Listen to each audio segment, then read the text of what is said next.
Qadrli buxoroliklar va Buxoromizga tashrif buyurgan aziz mehmonjonlar, sizlarni barchangizni joriy yilning 4-may kunida Buxorodagi Varnet ekobog'ida o'tkaziladigan chiroyli go'zal konsertimizga taklif etamiz. Ushbu konsertda siz Shofirkonning iste'dodli xonandalari Doniyorjon Rahmatov hamda Hakimjon G'afforovlarning kuy qo'shiqlaridan bahramand bo'lasiz. Albatta ushbu konsertni afandining shaxsan o'zlari olib boradilar hamda ushbu ekobog'ga olib kelib qo'yadilar. Maza qilib dam olay desangiz, Shofirkondan, barcha tumandan tashrif buyurishingiz mumkin. Bemalol kutib olamiz.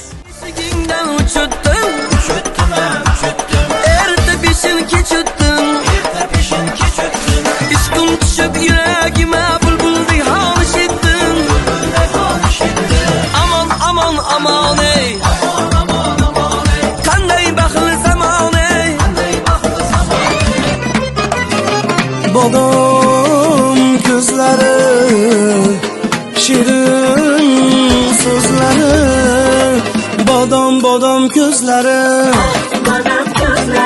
boshqachadir yuzlari,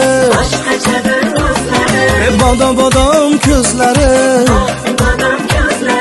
boshqachadir o'zlari.